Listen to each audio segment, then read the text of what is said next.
সুপ্রিয় দর্শক, আমার টুকিটাকি চ্যানেলে আপনাদের সবাইকে স্বাগত।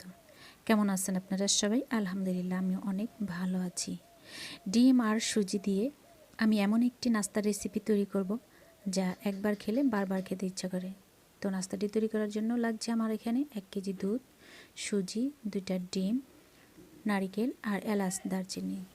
তো নাস্তাটা তৈরি করার জন্য প্রথমে আমি 2টা ডিম নিয়ে নিচ্ছি।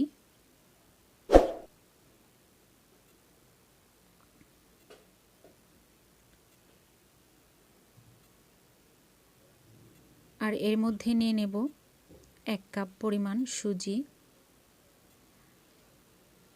তো এখান থেকে আমি 1 কাপ পরিমাণ সুজি নিয়ে নিয়েছি।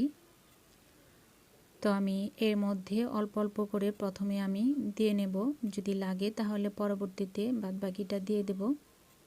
তো আমি এতটুকু প্রথমে নিয়ে নিয়েছি।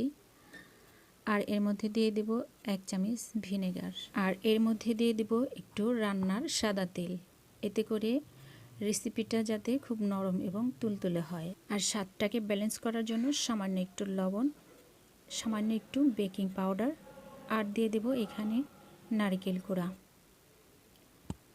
তো নারকেল কোড়া এটা অপশনাল, আপনারা চাইলে দিতে পারেন, নাও দিতে পারেন।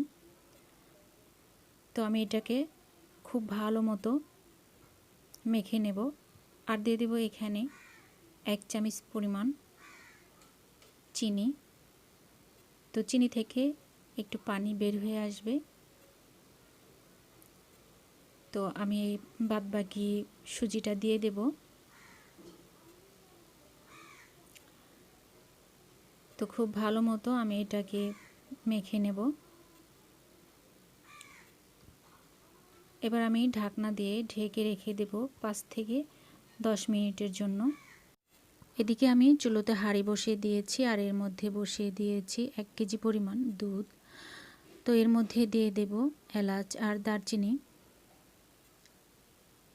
আর দিয়ে দেব 3 থেকে 4 চামচ চিনি।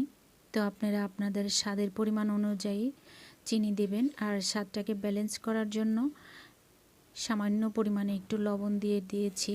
দুধটাকে খুব ভালো মতো ঘন করে জাল করে নিতে হবে, আর অনবরত নাড়তে হবে যাতে তলানিতে লেগে না যায়। আর দুধটা ঘন হয়ে এলে গরম অবস্থাতেই ঢাকনা দিয়ে ঢেকে রেখে দেব। এদিকে আমি সুজিটা খুব সুন্দর একটা ব্যাটারের মতো তৈরি হয়ে গিয়েছে। আর আমি চুলোতে একটা কড়াই বসিয়ে দিয়েছি, এর মধ্যে আমি বেশ কিছুটা তেল দিয়ে দিয়েছি। তেলটা আমার অনেকটা গরম হয়ে এসেছে।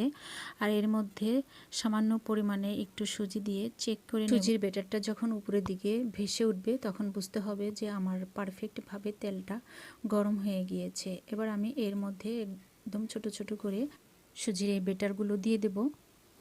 আমি এই পিঠাগুলো খুব ছোট ছোট করে তৈরি করে নিচ্ছি, যার কারণে সুজির এই ব্যাটারগুলো আমি খুব ছোট করে দিচ্ছি। আপনারা চাইলে আরেকটু ছোট কিংবা আরও বড় সাইজের ভেজে নিতে পারেন। তো এই পিঠাগুলো খুব বেশি ভাজা যাবে না। তো হয়ে গিয়েছে আমার এই পিঠা। এবার আমি এই পিঠাগুলোকে তুলে দুধের যে শিরা তৈরি করে রাখা হয়েছে, তো এর মধ্যে আমি পিঠাগুলোকে ছেড়ে দেব। তো পিঠাগুলোকে গরম অবস্থায় দিতে হবে। তো এবার আমি বাদবাকি পিঠাগুলো তৈরি করে নেব। তো বন্ধুরা, আমার রেসিপিটা যদি ভালো লাগে তাহলে কমেন্ট করে অবশ্যই জানাবেন। আর ছোট্ট একটি লাইক দিয়ে পাশে থাকা ছোট্ট বেল আইকনটি অল অপশনে প্রেস করে দেবেন। তো বন্ধুরা, আমার এই পিঠাগুলো সবগুলো ভাজা হয়ে গিয়েছে। এবার আমি এগুলো একটু উল্টে পাল্টে দেব। উল্টে পাল্টে দিয়ে ঢাকনা দিয়ে ঢেকে রেখে দেব। তো পরের দিন সকালে ফিরে এসেছি, দেখুন খুব সুন্দর হয়ে আমার পিঠাগুলো ভিজে ফুলে উঠেছে।